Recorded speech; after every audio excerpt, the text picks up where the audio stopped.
Je voudrais vous présenter, évidemment, nous n'avons pas le temps, nous n'avons que 30 minutes, ce qui est extrêmement court pour vous présenter l'excellence opérationnelle. Je voudrais juste vous présenter 5 clés de l'excellence opérationnelle. Et pour ça, je casse un petit peu l'ambiance avec une citation de quelqu'un qui est très connu, qui est un japonais, qui dit « J'entends souvent des gens dire qu'ils sont trop occupés pour passer du temps sur l'amélioration. Je leur réponds qu'ils cesseront d'être occupés lorsque leur entreprise aura fait faillite. » Donc, beaucoup d'entreprises que je croise me disent « Non, mais nous, c'est pas pareil, nous, on est trop gros, on peut pas tomber, on peut pas faire faillite. » Moi, je travaille dans un groupe de plus de 20 000 personnes qui a fait faillite en 18 mois.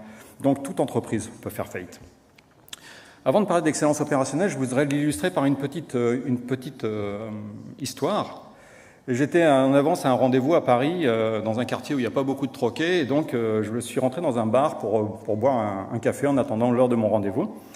Et donc je m'assois, il n'y a presque personne dans le café, il y a juste une personne qui est à une autre table, et puis il y a le patron du bar qui discute avec un ami derrière le comptoir. Et en fait, j'attends. Et puis j'attends encore un petit peu, et finalement, quelqu'un vient me voir et me dit « Et pour le monsieur, qu'est-ce que ce sera ?» Donc je lui dis « Un petit café », et le voilà qui repart. Je le vois faire son café et je l'observe, c'est-à-dire qu'en fait, il prend le percolateur, il tasse avec le café, vous savez, il fait le quart de tour qui va bien, il appuie sur le bouton, il a mis la tasse, et il se retourne pour discuter avec son copain. Et là, je vois le café couler sur le bord de la tasse. Donc évidemment, au bout d'un moment, quand le café est terminé, il se rend compte du problème, et qu'est-ce qu'il fait ? Il refait un café.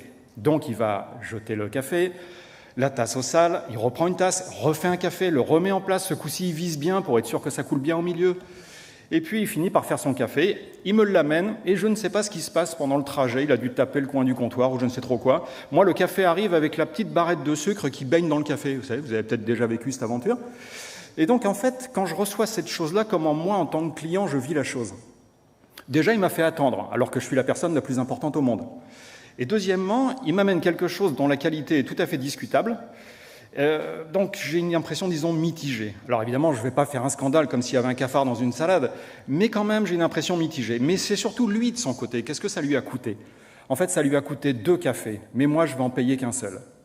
Ça lui a coûté l'énergie, ça lui a peut-être coûté du temps aussi, parce que si on était arrivé à l'heure de pointe à 13h30, bien peut-être qu'en fait, il aurait perdu des clients parce qu'il ne livrait pas les cafés assez vite. Donc vous voyez, l'excellence opérationnelle, ce n'est pas une affaire de grands groupes industriels, ce n'est pas une affaire de super techniques, c'est l'affaire de tout le monde, toutes les entreprises. À partir du moment où on a un client et on a des services, l'excellence opérationnelle s'applique. Nous sommes tous les mêmes. Les clients que vous fréquentez ne sont pas différents des miens et nous ne sommes pas différents de nos clients. Nous sommes tous des mammifères bipèdes qui nous voulons exactement la même chose, les articles de qualité, bon marché et fabriqués ou délivrés rapidement. Alors imaginons que vous ayez un processus, alors je parle de n'importe quel processus, ça peut être un traitement de facture, l'établissement de devis ou ce que vous voulez, un processus qui marche très bien, c'est-à-dire qui va très vite, donc les dossiers vont vite, mais par contre, de temps en temps, il y a des problèmes, il y a des défauts. Qu'est-ce que ça induit, ça, comme impact ? Bien, en fait, ça va... déjà, il va falloir refaire, comme celui qui a refait 2 fois son café. Donc, le fait de refaire, vous allez fabriquer 2 fois, mais ne vendre qu'une seule fois. Donc, vous allez augmenter vos coûts, et le client, lui, il va attendre. Donc, vous allez augmenter vos délais. J'ai fait une mission, il n'y a pas très longtemps, dans un syndic immobilier de Marseille, sur lequel on a travaillé là-dessus, c'est-à-dire non pas aller plus vite, mais supprimer les défauts. Imaginons, par contre, que votre entreprise soit 0 défaut, mais que vous soyez lent. Donc ça veut dire que là, effectivement, vous prenez votre temps, mais il n'y a pas de problème, jamais, c'est 0 défaut. Quel est l'impact pour l'entreprise ? Il y en a quand même un. On pourrait penser que non, mais s'il y en a un. D'abord, si vous ne délivrez pas, vous ne pouvez pas facturer. Deuxièmement, il y a l'obsolescence, c'est-à-dire qu'en fait, le besoin qui a été exprimé au départ a peut-être changé parce que vous avez mis trop de temps pour y répondre. Et puis enfin, vous avez des structures avec des coûts qui sont fixes, que vous fabriquiez 10 dossiers ou 50 dossiers par jour, ces coûts sont les mêmes. Donc vous augmentez vos coûts, vous augmentez vos délais. Finalement, la conclusion, c'est que si vous êtes lent ou que si vous faites du défaut, dans tous les cas, ça vous coûte très cher à fabriquer. Vos services vous reviennent très cher. Donc l'excellence opérationnelle, je l'ai synthétisée comme ça, mais on pourrait la synthétiser de plein de façons différentes. L'excellence opérationnelle, c'est finalement la capacité d'une entreprise, d'une organisation, à délivrer des services au plus près des attentes des clients, et je vais y revenir, dans les meilleures conditions de rentabilité, et en favorisant, et c'est un point essentiel sur lequel je reviendrai quelques secondes, en favorisant l'autonomie, l'initiative et la responsabilité des collaborateurs, c'est-à-dire changer de forme de management. Alors, les attentes des clients, on est tous d'accord, dans une entreprise, vous enlevez le directeur général, vous enlevez le directeur des opérations, vous enlevez le directeur financier, vous enlevez le DRH, l'entreprise va boiter, mais elle va fonctionner. Elle fonctionnera peut-être même mieux, diraient certaines mauvaises langues. Mais en fait, si vous enlevez les clients, par contre, elle ne fonctionne plus du tout. Donc, on est tenu d'écouter la voix du client et de délivrer une promesse qui est ni trop ni trop peu. En excellence opérationnelle, on appelle ça le juste nécessaire. Le second point, c'est qu'effectivement, une entreprise, le but d'une entreprise, c'est gagner de l'argent. Donc, à part les entreprises ou associations caritatives, mais vous n'êtes pas dans ce contexte-là, donc votre but, c'est de gagner de l'argent. Donc, il faut maximiser la création de valeur. C'est quoi maximiser la création de valeur? C'est en fait s'assurer que tous les gens qui produisent dans cette entreprise créent de la valeur, c'est-à-dire créent quelque chose que le client est prêt à payer. Je vous illustrerai ça par un petit exemple juste après.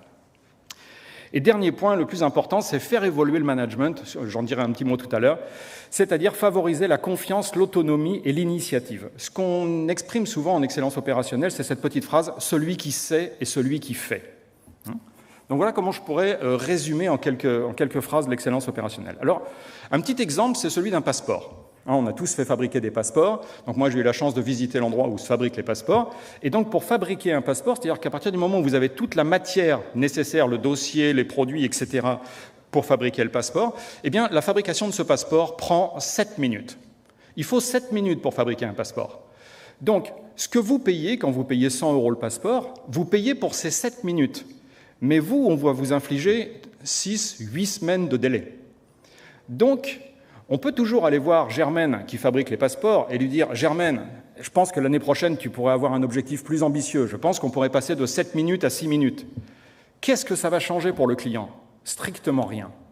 Donc, en fait, en excellence opérationnelle, on appelle ça l'efficience. L'efficience, c'est la part du travail que le client est prêt à payer sur la durée totale.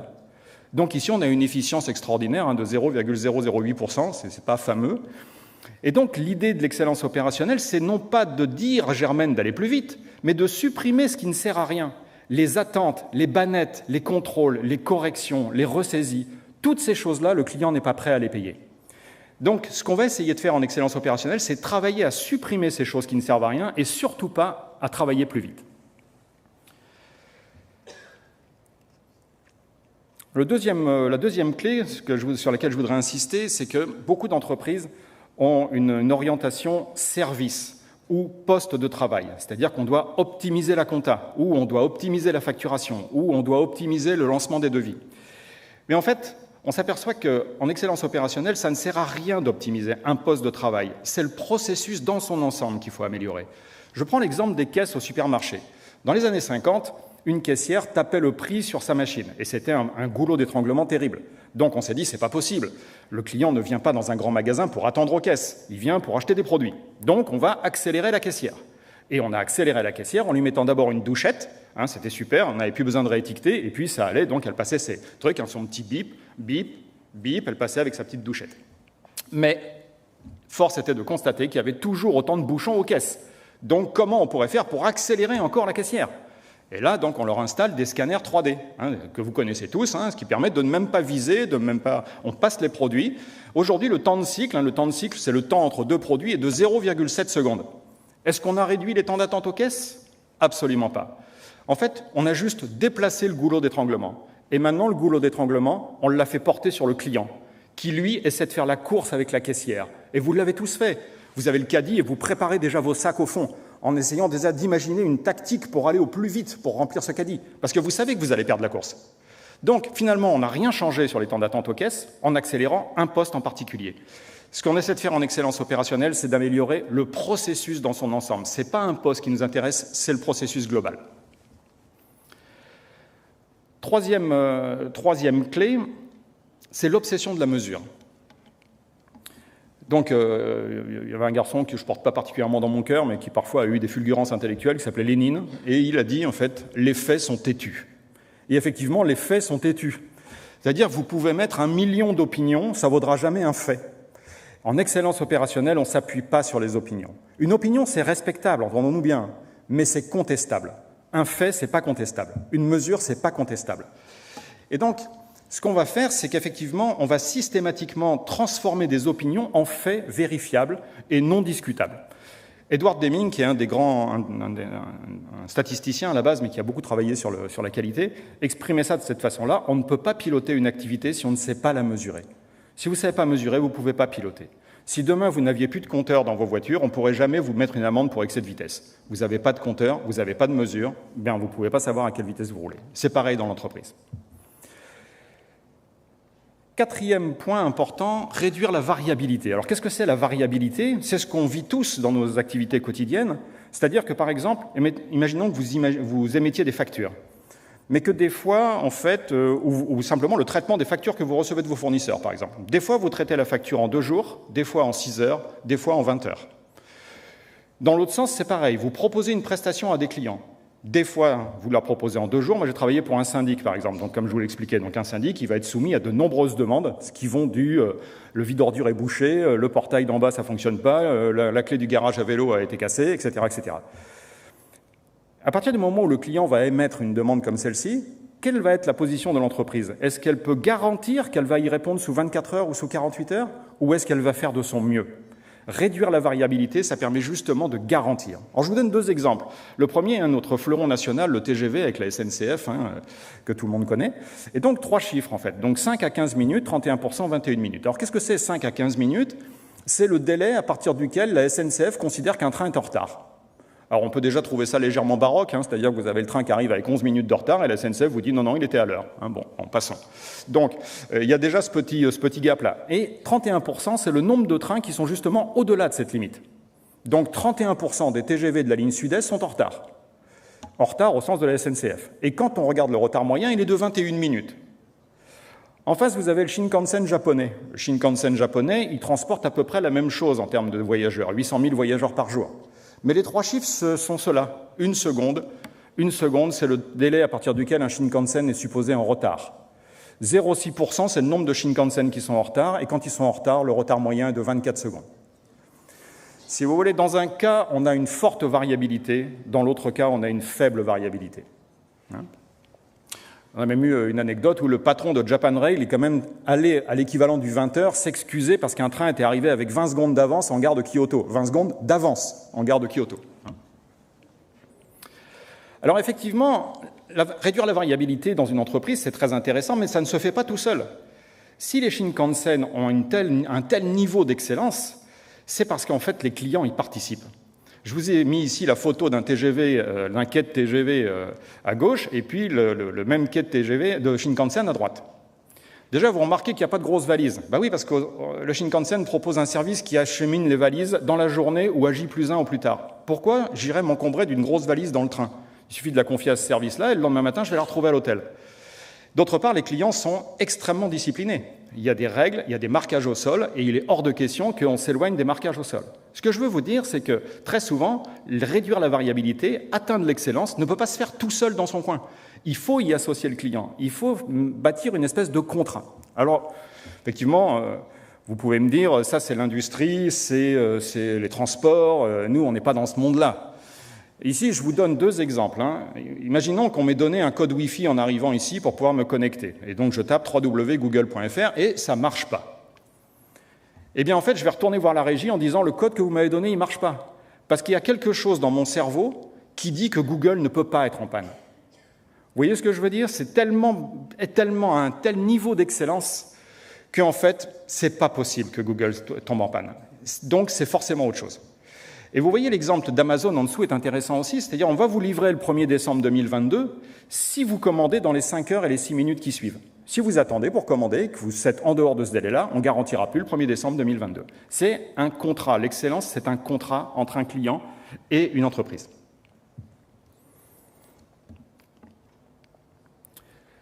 Je vous montre que je suis légèrement atteint, donc je suis un traitement qui ne donne pas de super résultats, mais c'est vrai que je regarde l'excellence opérationnelle et elle se niche partout, y compris chez mon boulanger. Donc un matin, je vais chez mon boulanger, un des boulangers de mon petit village, j'ai 2 boulangers dans mon village, et je lui demande 2 baguettes, et voilà les 2 baguettes qu'il me sert. Donc en fait, ce qui va se passer là, c'est que si j'ai de la chance, j'ai une grosse baguette. Si j'ai pas de chance, j'en ai une petite. Alors effectivement, je peux jouer au client difficile et dire non, non, non, mais celle-là, vous la remettez, je voudrais la grosse. On peut faire ça, effectivement, ça arrive. Mais en fait, ce qui va se passer, c'est qu'en général, je vais juste partir et ne plus revenir chez lui si j'en trouve un autre qui a un meilleur niveau, qui a des baguettes régulières, qui tient la promesse. C'est même tellement vrai que chez ce client, un jour, j'achetais des pains au chocolat pour mon fils à une certaine époque, et un matin, il me dit « Dis donc, il était tout petit le pain au chocolat aujourd'hui ». Donc je retourne voir le boulanger le lendemain, je lui dis mon fils, j'ai eu une plainte là en fait. Donc j'étais gentil, hein, il ne s'agit pas d'être agressif, mais je dis juste j'ai eu une plainte, j'ai eu un petit pain au chocolat. Et la fille me dit ah ouais c'est vrai, ça on a un vrai problème. Des fois il fait des gros pains au chocolat, le lendemain il en fait des tout petits. Ben c'est pas grave, tenez je vous en donne 2 aujourd'hui. Donc ça c'est la double peine en fait. Hein. Non seulement le client était mécontent, mais le lendemain on lui file 2 pains au chocolat, il va en payer qu'un quoi. Hein. L'autre boulanger de mon village, là j'ai pesé les baguettes pour vous montrer ce que c'est qu'une faible variabilité. Hein. Et c'est là où vous voyez que je suis sérieusement atteint. Donc 266 grammes, 269 grammes. Là, en fait, on est dans « je tiens la promesse ». Et la promesse, tenir la promesse, c'est tout à fait différent de ce que vous entendez régulièrement. On a fait de notre mieux. Hein, ou sur certains messages d'attente, nous reviendrons vers vous dans les meilleurs délais. Dans les meilleurs délais, ça ne veut rien dire. Nous reviendrons vers vous dans moins de 48 heures. Nous reviendrons vers vous avant demain 10 heures. Ça, c'est précis et c'est une promesse. Dans les meilleurs délais, c'est juste ce que les Américains appellent « best effort ». Donc, troisième clé, donc toujours réduire la variabilité. Je vous montre que 99%, ce n'est pas suffisant. En excellence opérationnelle, on va aller beaucoup plus haut que 99%, parce que si on rapporte ces 99% à des événements de la vie quotidienne, ben, ça fait 380 000 cartes bancaires en erreur chaque jour en France. Hein. Donc, si on passe à 99,9, ça commence à être sérieux quand même, 99,9. Ça fait 130 crashs d'avions de ligne par jour. Si on monte encore d'un cran, 99,99, c'est 4 minutes de coupure d'eau chaque mois dans vos maisons. Nous, ce qu'on va essayer, ce qu'on va viser, ça ne veut pas dire qu'on le fait systématiquement, mais c'est ce qu'on vise, c'est notre espèce d'étoile, c'est ce qu'on appelle les 5-9, ce qui correspond à peu près à 90 secondes de coupure d'électricité par an. Et vous trouvez ça tout à fait normal dans votre vie quotidienne. C'est-à-dire, vous ne rentrez pas le soir en disant « Chérie, viens voir, j'ai appuyé sur l'interrupteur et ce soir, on a de la lumière ». Non, c'est normal. Pareil pour l'eau de votre salle de bain. Vous ouvrez l'eau, vous ne dites pas « Viens voir, ce soir, on n'a pas de l'eau boueuse ». Non, vous avez de l'eau potable dans votre robinet de votre salle de bain. Et pourtant, le processus est monstrueusement complexe. Donc, c'est ça l'excellence. Hein, on ne se pose plus la question. C'est comme Google, c'est naturel. Inverser le management, c'est le point numéro, la 5e clé que je voudrais partager avec vous. Alors nous avons un management un peu traditionnel dans lequel, alors je ne sais pas si vous avez de temps en temps comme tout le monde, je suppose que vous surfez un peu sur LinkedIn. Et sur LinkedIn, on est dans un monde merveilleux en fait où tout le monde est chef de quelque chose. Hein, donc tout le monde est responsable de quelque chose, chef, directeur, etc. C'est un monde merveilleux, à tel point qu'on se demande finalement qui fait les choses dans les entreprises. Et donc plutôt que de passer, d'avoir ce type d'approche un peu humoristique, on va plutôt passer sur ce qui se passe dans un stand de F1 au pit stop. Le pit stop, ont été réduits considérablement. Là où il était d'environ 50 secondes dans les années 50, aujourd'hui on est à moins de 3 secondes des fois au pit stop. C'est extrêmement rapide. Et je voudrais que vous soyez attentifs sur un point essentiel. Est-ce que vous pensez qu'il y a un client interne? Est-ce que vous pensez que le pilote, finalement, c'est le client interne de celui qui change les roues? Non, c'est pas le client interne. En fait, la seule et unique préoccupation de tous ces gens qui sont autour de la voiture, c'est quoi? Quelqu'un a une idée? Gagner la course. Pas faire repartir la voiture plus vite, pas mettre la roue correctement, pas nettoyer le pare-brise ou amener un café au pilote. Gagner la course. Et donc ils partagent tous la même vision qui est gagner la course. Et vous voyez, il y a quelqu'un qui est en bas de l'écran à droite là, qui est en train d'enlever une roue, puis il y en a un autre à côté qui va mettre la roue, la nouvelle roue. Il va la clipper. Est-ce que vous croyez que ce gars-là se retourne en disant « Jean-Mi, tu peux vérifier que la roue, je l'ai bien accrochée avant que la voiture reparte ?» Non, il n'appelle pas Jean-Mi en fait. Il n'y a pas de contrôle. Parce que si on fait le contrôle, le pit stop, c'est plus 2 secondes, c'est 20 secondes et on perd la course. Et c'est ce qu'on va favoriser dans ce management de l'excellence opérationnelle. L'autonomie et la responsabilité. Un peu moins de contrôle, un peu plus d'autonomie et de responsabilité. Alors ici, je vous ai mis une très jolie photo de petits moutons. Pourquoi? Parce que c'est McKnight. McKnight, c'est le patron de 3M. 3M, c'est une boîte extrêmement innovante. Et en fait, il a eu cette phrase « Plus vous mettrez de barrières, plus vous aurez des moutons ». En France, et dans les pays occidentaux particulièrement, mais surtout en France, on adore les fiches de poste qui décrivent très précisément tout ce que doit savoir faire un collaborateur. En excellence opérationnelle, on va plutôt se concentrer sur des missions. Et votre mission, ça peut être juste satisfaire le client dans les meilleurs délais. Et tant que vous contribuez à ça, il n'y a pas de problème. Un jour, j'étais chez un client, on a mis un mur thermique, un mur anti-feu, enfin un mur thermique pour éviter que la chaleur se propage dans un atelier. Et le directeur de l'entreprise était très heureux de me montrer ce mur tout fait. Et il me dit « T'as vu Fred, on a fait ce mur et tout, c'est chouette, il n'y a plus qu'à le peindre. » Alors, on travaille avec une petite boîte du coin, donc c'était une entreprise à vitrolles. On travaille avec une boîte du coin, etc. Ils vont nous faire ça vite fait. Et puis, il y a un des opérateurs là, qui était au four qui dit « Moi, si vous voulez, je vous le peins, moi, votre mur. Moi, je sais peindre, j'ai l'habitude, je vous le fais. » Alors, le directeur, il dit « Ok, moi, je préfère que ce soit toi qui le fasses. Tu me dis ce qu'il te faut comme matériel, et la peinture, ce qu'il faut, tout ce qu'il faut, et tu peins le mur, et pas de problème. » Et le gars lui dit « Oui, mais d'accord, mais qu'est-ce que ça va me rapporter, en fait ?» Là, en fait, il avait déjà un salaire, qui s'occupe du four ou qui s'occupe du mur, c'est pareil, en fait, en gros. Mais là, comme c'était pas sur la fiche de poste, ça méritait une prime. Il faut sortir de cette mécanique-là en excellence opérationnelle et s'orienter vers des missions. À quoi je contribue ? À quoi je contribue comme n'importe lequel des opérateurs de F1 contribue à gagner la course. Dans un management un peu traditionnel, qu'on a coutume de dire chez les anglo-saxons « command and control », eh bien, en fait, on donne des consignes, on donne des ordres, en gros, on donne des tâches, on distribue des tâches, et on s'assure que ces tâches sont correctement faites. Dans un contexte d'excellence opérationnelle, de lean management, donc, on va fonctionner complètement à l'envers. On appelle ça un management à l'envers. C'est-à-dire que les opérationnels savent comment faire. Quand vous allez voir votre chirurgien et qu'il doit vous opérer de quelque chose, vous ne lui expliquez pas comment tenir le scalpel. A priori, sinon, vous allez vous rendre ridicule. Il va vous dire, le chirurgien, c'est moi, en fait. Vous êtes le patient, en fait. Eh bien, dans l'entreprise, c'est pareil. C'est-à-dire qu'on va favoriser le comment entre les mains de l'opérationnel. C'est lui l'expert. Par contre, quand il sera aux limites, il pourra attendre de son manager du soutien, de l'aide, de la formation. Et c'est ce qu'on va demander aux managers. Donc, les managers vont donner le quoi et le pourquoi. À quoi tu contribues ? À quoi ça sert, tout ça ? Parce qu'on a tous envie de contribuer à quelque chose. Et les opérationnels, eux, savent comment faire. Le quoi et le pourquoi, c'est l'affaire des cadres, des managers, et le comment, c'est l'affaire des opérationnels. Donc, si je synthétise, je sais que vous avez un planning extrêmement serré, donc je surveille mon bavardage, parce que je peux parler pendant des jours de l'excellence opérationnelle, ça finirait par vous saouler réellement.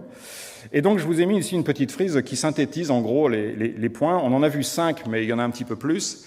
Le premier, c'est cette notion de voix du client.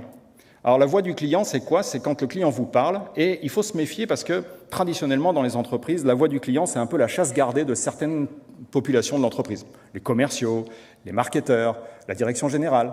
Mais en fait, le client, c'est l'affaire de tout le monde. Et j'ai été chez un client où on a mis entre les mains des livreurs un petit questionnaire et on leur demandait de noter tout ce que les clients disaient alors qu'ils recevaient le produit. C'est-à-dire qu'on ouvrait la camionnette, on sortait le produit et on demandait au livreur « Écoute bien ce que dit le client quand il voit le produit et tu nous notes tout. » Donc il avait un petit carnet et il nous notait tout. Ça, c'est collecter la voix du client. Parce que la voix du client, elle passe pas systématiquement par le commercial. Elle passe par un standard, elle passe par un desk de livraison, par un atelier, elle passe par un call center. Tous ceux qui ont le client en direct, on appelle ça la frontière de l'entreprise, tous ces gens-là peuvent collecter et doivent collecter la voix du client. Deuxièmement, donc l'obsession de la mesure, j'en ai parlé, une mesure, ça vaut la vie d'un millier d'experts. On peut toujours écouter les opinions, mais les opinions, encore une fois, c'est tout à fait discutable, on va préférer de loin les mesures. 3, la force du terrain. Alors, les Japonais appellent ça le gemba. Le gemba, c'est faut aller voir là où ça se passe. Faut aller voir là où ça se passe. J'ai dirigé pendant pas mal d'années des développeurs informatiques qui étaient convaincus d'avoir écrit le meilleur logiciel du monde. C'était un site web immobilier, c'était à l'époque pour Logikimo, et donc c'était un site pour les agents immobiliers. Et en fait, les agents immobiliers se plaignaient de l'utilisation de ce logiciel, ils trouvaient que c'était pas confortable, c'était pas convivial, que ça buguait de temps en temps, que les temps de réponse n'étaient pas bons, etc. Et quand je demandais à mes développeurs, ils me disaient « Non mais, le client est vraiment con quand même, il est facile à utiliser notre logiciel. » Ah ben oui, c'est sûr, avec le client est un con, comme ça on a résolu le problème. Et donc ce que j'ai fait, c'est que j'ai embarqué les développeurs à aller voir un véritable agent immobilier et voir l'agent immobilier en train de travailler. Croyez-moi, ça a calmé tout le monde. De retour dans la voiture, on était à Toulon, le retour entre Toulon et Aix, il n'y avait pas grand monde qui parlait. Allez voir ce qui se passe là où ça se passe. Celui qui sait, c'est celui qui fait. Créer davantage de valeur, j'en ai parlé avec les passeports, l'idée c'est pas d'aller plus vite, c'est surtout pas d'aller plus vite, c'est supprimer ce qui ne sert à rien. Raccourcir vos réunions, supprimer les bannettes, supprimer les attentes, supprimer les contrôles, supprimer les ressaisies systématiques, etc., etc. Toutes ces choses que le client n'est pas prêt à payer. Les points qu'on n'a pas abordés, et je passe rapidement dessus, c'est considérer chaque problème comme une opportunité. L'idée de l'excellence opérationnelle, c'est qu'on progresse grâce à la résolution de problèmes. Quand vous regardez quelqu'un dans une entreprise et que vous dites « celui-là, il a une sacrée expérience », c'est quoi quelqu'un qui a de l'expérience ? Quelqu'un qui a de l'expérience, c'est en fait quelqu'un qui a buté dans plein de situations et qui a trouvé les solutions pour s'en sortir. Eh bien, c'est ça qu'on va institutionnaliser comme mode de progression des collaborateurs, la résolution de problèmes.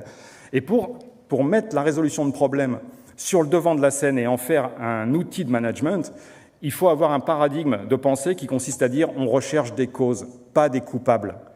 En France, et dans les pays occidentaux d'une manière générale, quand il y a un problème, la première question qu'on pose c'est qui ? On s'en fout de c'est qui, en fait. Ça n'a aucune importance. Ce qui nous intéresse, c'est comment le processus a pu permettre que cette erreur survienne. Et là, on apprend des choses. Standardiser, évidemment, je n'ai pas beaucoup de temps pour vous expliquer ce que c'est que la standardisation, mais la standardisation, c'est vraiment ce qu'on a vu tout à l'heure quand je vous ai montré le quai avec le Shinkansen, où vous avez les marquages au sol, où vous avez des gens qui sont disciplinés, qui les suivent. S'il n'y a pas de standard, il n'y a pas de progrès. Partager visuellement, ça va avec un petit peu ce que j'ai dit sur les problèmes, c'est-à-dire qu'on va afficher le plus possible des situations, de telle manière à ce que les décisions du manager ne soient pas vécues comme des caprices d'un chef, mais comme la situation l'exige. Si vous affichez par exemple le stock de toutes les demandes du syndic qui sont en souffrance et qu'elles ont tout un petit papier, eh bien en fait, il n'y a pas besoin de dire il s'agirait qu'on se bouge pour réduire les stocks, tout le monde le voit. Et le dernier point, donc, c'est le management qu'on appelle inversé, avec cette petite phrase que je vous ai gardée, doux avec les équipes, dur avec les processus. Doux avec les hommes et les femmes, bien sûr. Dur avec les processus. Toujours se poser la question, comment le processus a pu permettre que cette erreur survienne. Il y a quelques années, j'ai été dans une entreprise qui fabriquait des volets industriels. Et un jour, je discute avec la directrice de fabrication et elle prend un coup de téléphone et je la vois qui se décompose. Donc elle raccroche, je lui dis « Qu'est-ce qui se passe ?» Elle me dit hier, il y avait 8 volets qui devaient être expédiés et il y en a un, on l'a oublié dans l'atelier. Et donc, elle me dit je dis « Qu'est-ce qui s'est passé ?» Elle me dit « Ça, c'est Quentin. » Ça, c'est Quentin. À chaque fois, ça fait 10 fois que je lui dis, ça fait 10 fois que je lui dis, à chaque fois que tu bipes, tu penses à mettre le volet dans le camion, et puis voilà, une fois de plus, il ne l'a pas fait, moi c'est fini, je lui colle un avertissement. Je lui dis non, tu ne lui colles pas un avertissement, tu vas voir Quentin, et tu vas lui dire, qu'est-ce qui s'est passé ? De toute façon, c'est fait, le volet il n'est pas arrivé, il va falloir trouver une solution. Qu'est-ce qui s'est passé, et qu'est-ce qu'on fait pour que ça change ? Et là, Quentin, il explique déjà qu'il n'a pas suivi la procédure habituelle, pour commencer, et qu'ensuite, effectivement, il a embarqué tous les volets, il les a bipés, mais il les a bipés en lot et non pas individuellement, il a oublié d'en mettre un dans le camion. Et on lui dit pourquoi ? Pourquoi tu n'as pas suivi le mode opératoire habituel ? Parce que ce soir-là, j'étais pressé. Et pourquoi tu étais pressé ? Parce qu'en fait, c'était la demi-finale de la Coupe du Monde de football. Pour un Marseillais, la demi-finale de la Coupe du Monde de football, vous voyez, c'est comme un être humain normal quand sa femme accouche en termes d'urgence. Vous voyez, donc pour lui, c'était, fallait aller très très vite, quoi. Fallait absolument rentrer. Okay, et on lui dit, qu'est-ce qu'on pourrait faire pour que ça change ? Parce que c'est pas la première fois que ça arrive. Et lui, il nous dit, je suis pas technicien, je sais pas si c'est possible, mais ce qu'il faudrait, c'est que le lecteur de code barre soit au fond du camion. Ah oui, comme ça, vous êtes sûr que le volet, il est bien dans le camion. Sinon, vous pouvez pas le biper.